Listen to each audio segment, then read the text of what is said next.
अभी हमने कोविड बीमारी के आने के पश्चात सांसद निधि से पूरे लोकसभा क्षेत्र में हर तहसील वाइज 3 लाख रुपए दिए थे फ्रंट लाइन वर्कर्स के लिए, जहाँ पे पीपी किट, मास्क, सैनिटाइजर्स और थर्मल गन्स की परचेजिंग करी जाए। तो उसके तहत ही आज लाहौर के अंदर और भादरा में सप्लाई शुरू हुई है मतलब, और उसी के लिए हम आज आए भी हैं यहाँ पे। और कोशिश यही है कि कोविड जैसी बीमारी से कोई दुनिया भर में भी इलाज नहीं, वैक्सीनेशन बनी नहीं है, सोशल डिस्टेंसिंग जिस तरह प्रधानमंत्री महोदय ने बार बार कहा है और लॉकडाउन हुए हैं, हम शायद इसके चेन को रोकने का काम कर रहे हैं। कोशिश हमारी यही है कि एक एमपी लेड के रूप में जो भी हम हॉस्पिटल्स के अंदर जो मदद प्रोवाइड कर सकते हैं उसके लिए कर रहे हैं। और चूरू लोकसभा क्षेत्र का जो हमारा हेड ऑफिस चूरू अपना डिस्ट्रिक्ट हेडक्वार्टर है और वहाँ पे मेडिकल कॉलेज भी है, वहाँ पे हमने अभी एमपी कोटे से 95 लाख रुपीज़ की मदद करी है। हमने कोविड टेस्टिंग मशीन का भी ऑर्डर दे दिया जो आने वाले 5 दिन में आ जाएगी। अगर कहीं केसेस बढ़ते हैं तो टेस्टिंग हमारे डिस्ट्रिक्ट हेडक्वार्टर लेवल पे हो जाए, और 5 लाख से ऊपर का पैसा उसके किट परचेज करने के लिए दे दिया है। अभी कल ही मैं जब गया था 2 दिन पहले, तो वाटर टैंक की रिक्वायरमेंट करी थी उन्होंने, तो एक वाटर टैंक दिया हमने बड़ा। काफ़ी हेल्प करने की कोशिश कर रहे हैं और सोच ये रहे हैं कि डिस्ट्रिक्ट पूरा हमारा लोकसभा क्षेत्र इसके लिए मजबूती से तैयार रहे। और जो भी डॉक्टर्स की उन्होंने भी यही राय लेने की कोशिश करी थी, आपको जो भी उन्होंने एक N95 मास्क की बात करी है, थर्मल गन्स की बात करी है, तो मैं कल जाते ही उसकी बात करके इनको 100% मुहैया करा देंगे और प्रोवाइड करेंगे। और जो भी कुछ हेल्प मेरे रूप में हो पाएगी के एमपी के रूप में। आज चूरू सांसद माननीय राहुल जी कसवा नौर पहुंचकर उन्होंने personal protection kit, sanitiser, mask और अन्य उपकरण बीसीएमओ साहब को सौंपे। और साथ ही साथ उन्होंने उनके पास जो केंद्र द्वारा नए प्रस्ताव आए हैं, नए क्षेत्र में सरकारी जिन्सों की खरीद, सरकारी क्षेत्रों में जिन्सों की खरीद करने के लिए जो केंद्र स्वीकृत करने की बात है, उसमें भी उन्होंने हमसे आश्वासन आज हमको दिया है। और इसके अलावा नौर क्षेत्र में 500 जो सूखा भोजन है उसके पैकेट बंटवाने के लिए जो 2.5-3 लाख रुपए की राशि है उसके लिए भी आश्वस्त किया।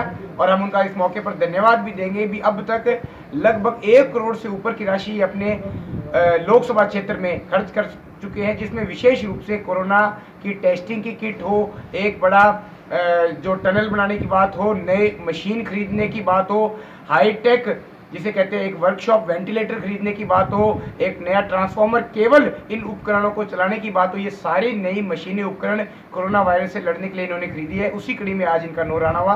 धन्यवाद देने के साथ साथ जो नौर के लिए इन्होंने दिए है उसके लिए आभार प्रकट करने के साथ साथ हम निवेदन करेंगे सांसद महोदय से कि वो इसी प्रकार से संकट की घड़ी में पूरे लोकसभा क्षेत्र में इसी प्रकार युवा होने के नाते जागरूकता के साथ घूमे और हर संभव। डॉक्टर प्रदीप बीसीएमओ नौर और हमारे एमपी साहब ने यहाँ पे 50 किट उपलब्ध करवाए और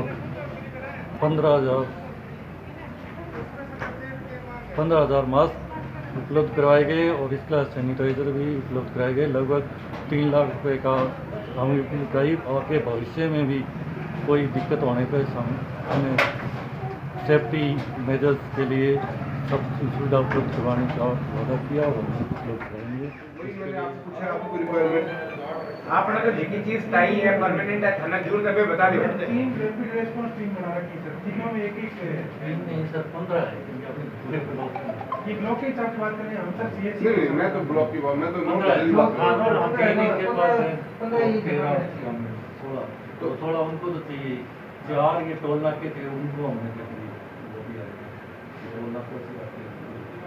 तो आपके एमएलए साहब ने कितने दिए अभी? 10 तो सिर्फ 5 की रिक्वायरमेंट रहेगी, ये बात हुई ना? तो मैं 17 का ऑर्डर उनका दे रहा हूँ, 5 आपको दूँ, यही बात है। ठीक है। 5 से किसी ने ब्लॉक में नहीं 5 है।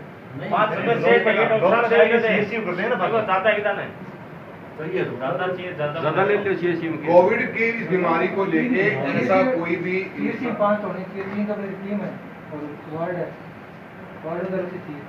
डॉक्टर साहब मेरा आपसे हमने चूरू के अंदर जो हमारा मेन हॉस्पिटल है और मेडिकल कॉलेज है उसको हमने एक स्टेशन दिया है, वेंटिलेटर स्टेशन पूरा दिया है। हमने वो डॉक्टर कलेक्टर की रिक्वायरमेंट थी कि वहाँ पे ट्रांसफार्मर अच्छा नहीं है, तो 15 लाख का ट्रांसफार्मर दे दो, ट्रांसफार्मर 15 लाख रुपये वही चाहिए, पूरा ही दिया, एंड दे दिया उनको। अभी हमने अपने कोविड टेस्टिंग मशीन दे दी है बंदे वहाँ पे, वो भी 3-5 दिन में आ जाएगी। तो डिस्ट्रिक्ट हेडक्वार्टर ऑफिस है और साथ में मेडिकल कॉलेज भी है। बेसिक इंफ्रास्ट्रक्चर में कोई प्रॉब्लम आपको नजर आती हो तो आप हमसे मांगना चाहिए तो कुछ देने के हम सोचते हैं आपको करते हैं। ऐसा कुछ नहीं कि अपन सब कुछ बदल दें, वो तो नहीं कर सकते, पर बेसिक्स में अपन यही आपको अभी टारगेट, क्योंकि हमारे पास एक ही पेशेंट नहीं है, आप फ्रंट लाइन वर्कर्स हैं, आप आगे जाएंगे तो आपको ही दिमाग में रख के हमने किट प्रोवाइड कराए थे। एनीथिंग यू फील लाइक कोई सीएचसी का तर इंटरनेट सीएससी के लिए मांगे ना। नहीं, ग्रामीण सीएचसी, रूरल सीएचसी, अपने नेपाना हो गई, दो अपने दो ही है ना। हाँ, तो हो रहा है। See, we have to play with this for at least a year. You know, understand that, ना? जब तक वैक्सीनेशन नहीं है, this thing has to be in our mind.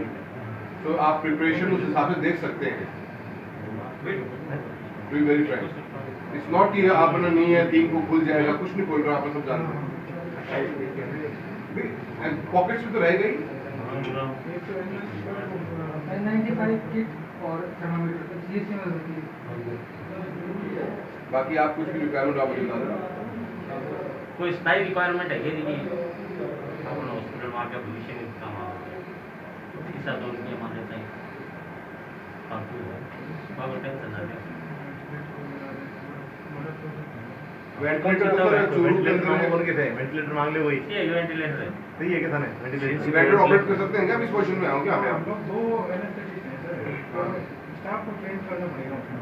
नहीं, मैंने बताया था अभी अभिषेक भाई को भी कि सुजानगढ़ के अंदर 2 वेंटिलेटर 5-4 साल से पड़े हुए थे, वो आज तक यूज नहीं हुए, फिर उनको उठा के चूरू भेजा हमने भी कोविड के चक्कर में। तो आपको अगर लगता है तो मुझे आपत्ति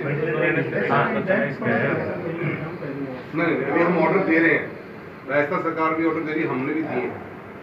बोलो डॉक्टर साहब हमारा जैसा आपको लगता हो कि अपने हॉस्पिटल में कोई फैसिलिटी इंप्रूवमेंट करना चाहते हैं अपन, तो हम हेल्प करने के पर्पज से ही सोच रहे हैं। ये भाई अभिषेक जी अभी इसलिए बुलाया उन्होंने, इसलिए मैं आया हूँ। स्टाफ की ट्रेनिंग और